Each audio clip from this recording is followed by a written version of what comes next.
Scopely, Scopely, Scopely. What are you thinking? Oh, God. So we have Fallen Dimension and Fallen Dimension Omega. So if you guys haven't done Fallen Dimension before, don't get your hopes up. It's boring and it has terrible rewards. There's no gear tier 20 on it. There's nothing redeeming about it at all. There's no good gameplay to it.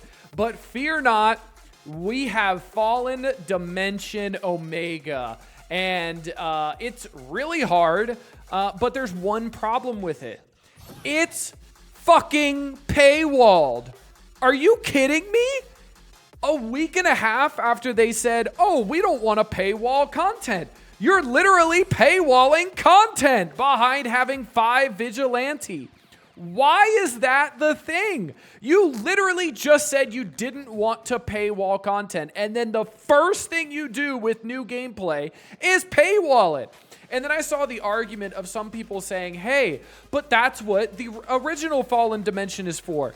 This is for free-to-play, and this is for people that don't need the Vigilante team. But I challenge that. If you look at the final boss here, you see Kingpin, Mr. Negative, Nobu, some Underworld characters. And then if we go into the Fallen Dimension Omega and we go to the final boss, guess what? It's entirely different. This is not the difference between, hey, there's a free version and then there's a paywalled version, which honestly, I'd be okay with. This is completely different content. This is all different. This is completely different. Node 1 in the base version has minions. This has Pegasus. This has Kahori. This has Sasquatch. This looks like fun content that I can't even play and I can't even make content on. And people are asking me, hey, how do you get through Node 1? Hey, how do you get through Node 5? I'm not sure. My wallet's not big enough. Sorry, commanders. So if you look at this, we also have a Reddit post echoing this statement. And Fallen Dimension Omega, this is the kind of PvP content endgame players have been looking for. And it's a shame it's paywall. And I know some of you guys are thinking, oh, well, you could just core these characters for free. Yeah, you can. But not everybody has the cores or wants to use the cores on a dog shit team that's only good for just because I want good content. Just because I want something to enjoy the game doesn't mean I should blow 20, 30,000 cores on a team that's only good in raids. When I could just sack it and then sim it and move on with my life. So he also said PvP. He meant PvE. He edited it here, but you can't edit the title. He's been working on Omega most of the afternoon. Finally, a puzzle worth working on. It's entirely beatable, sometimes with more than one hit, looking at you in Node 5. And that's the thing. It's a dark dimension. You can go in multiple times. You could heal. You could spend your cores. But you just can't hit auto, which is great, which is the opposite of what the other Fallen Dimension was, because the base thing here was just hit auto and keep on moving with your life. So that's awesome.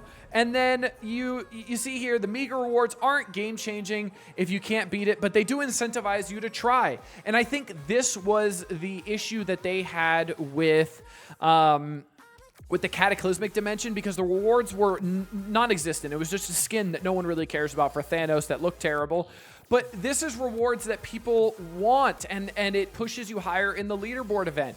And for reference, he has a 3-star Hitmonkey and Sable at gear 19, 3 Diamond Punisher gear 20, 2 Diamond Electra gear 19. All are purple ISO, purple ISO 3 and level 105. He also has Daredevil and got him at 5 stars. He's also gear 20. So I don't understand why it's like, hey, let's lock people out of being able to even try this. Everyone should have the ability to access this, even if they could get wiped on Node 1.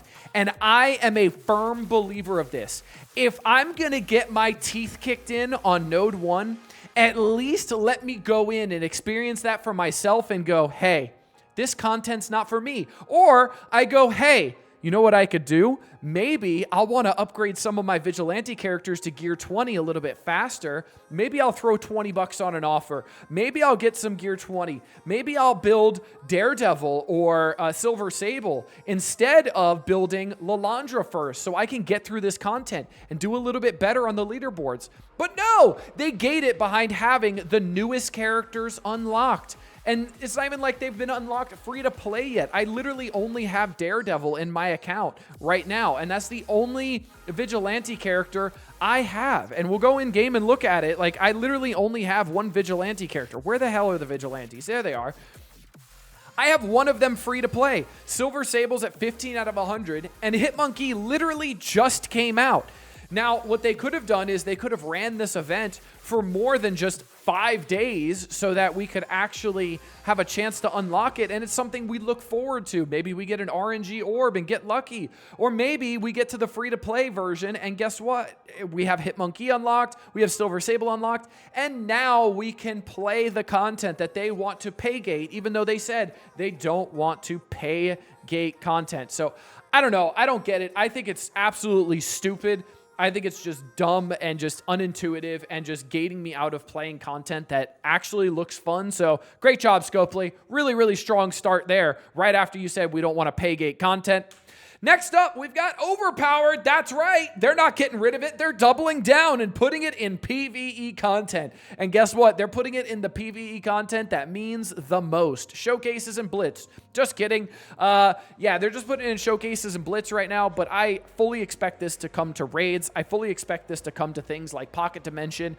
I fully expect this to come to every single game mode so that people who don't have a gear tier or a level cap increase or a purple ISO level that is recommended for that, Scopely's just going to say, hey, screw you guys. You have no chance of min-maxing this anymore. You're going to get overpowered. So that's awesome, but don't worry. It's okay. They're looking at the, we've seen much of this feedback from the community on Overpowered PvP, and we'll continue to monitor the data to see if any changes need to be made. So don't worry, Commanders. They're looking at the data. They will make appropriate changes. Keep your feedback coming. Next up, Mobile Gamer put into words the feeling I had. We got nerfed. And yeah, I agree with this. I feel like Overpowered didn't just affect the top end of my roster and make me want to spend more or just make me better. This literally nerfed my roster, and it nerfed a lot of characters that are kit-based characters. So if you look at a team like Undying here, my Undying just got kicked in the nuts because of Overpowered, because I didn't have purple ISO on them, which, can I put purple ISO on them? Yes, absolutely. But was I still able to do a 6 million punch-up on Astral with Undying and Ares in War without needing purple ISO? Also, yes. But now I have to take them to level 105, and I have to take them to purple ISO to get my OP to level 10. You see, Scarlet Witch is only at OP level 8 because her purple ISO is not at 10. And this just nerfed the crap out of this team by opening up a new system. And usually progression systems are meant to boost the top end of your roster by slowly progressing towards that. But this just shit on the lower part of my roster. So teams like Undying got annihilated. Teams like Night Stalkers, who I haven't taken fully to level 105, like Agatha or Man-Thing, got kicked in the nuts. Let's see. Let's keep on scrolling down a little bit, right? We've got Illuminati, Black Bolt, I didn't take to 105. Spider Society, not 105, so Overpowered affects them. Absolute A-Force, I didn't take everybody to 105 yet. I took Kahori, and that's it. So now my Absolute A-Force is now worse because of this mechanic. And that's not okay. This mechanic should incentivize us to want to spend more on this game. But all it's doing is just destroying our rosters earlier in the game. And that's not okay. And it literally feels like we got nerfed. And I genuinely feel like I agree with this statement. This is Scopely's biggest FU to the player base. But don't worry, they put the FU in fun. So it's fine, don't worry. And now they're doubling down again because of the blog when it comes to Overpowered being in PvE content. So yeah, guess what? We are continuing on with Overpowered. Don't worry, they're looking at the data though, so don't fear. And yeah, Overpowered should incentivize people to spend, right? but it's doing the opposite, and I don't think Scopely is understanding that. And I'm going to send this directly to the developers because they need to see this, that Overpowered, all it did was, if it was going to increase your bottom line, cool. There's a balancing act, right? If you're going to piss people off, you also need to have some sort of benefit in increasing your bottom line and also making people want to potentially spend more than they're used to, or you're just getting a super happy player base at the top end that is benefiting from Overpowered. But it doesn't seem like it's doing that. We talked about a week ago about Overpowered and Kraken's point of view saying, hey, I don't like this either. And now this is a light spender saying, hey, this doesn't incentivize me to spend more. It does the opposite. It helps me not to buy anything at all. Honestly, MSF is saving me money. I used to buy strike passes here and there and a few other $5 offers if I needed to boost on a leaderboard or something. Since the launch of Overpowered, I haven't spent a dime and it feels great. And this is the absolute opposite of what should be happening when new progression systems come out. Scopely should make more money and make us want to buy more things when a new progression system comes out. But this is what happens when your progression systems are lazy, unintuitive, and just straight up boring. The idea that I would want to spend more to keep up is truly ignorant on Scopely's part. You think you're converting small spenders into big spenders, but you're driving them away.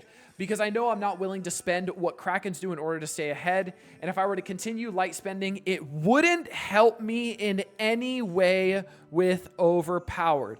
So you have now pushed light spenders into no spenders because we know that the cost of our dollar has just went into the toilet and you flushed it multiple times. And I know I can't compete because I'm not willing to get into that whale Kraken territory to buy Gear 20. And now they're doubling down again and putting Overpowered in PvE.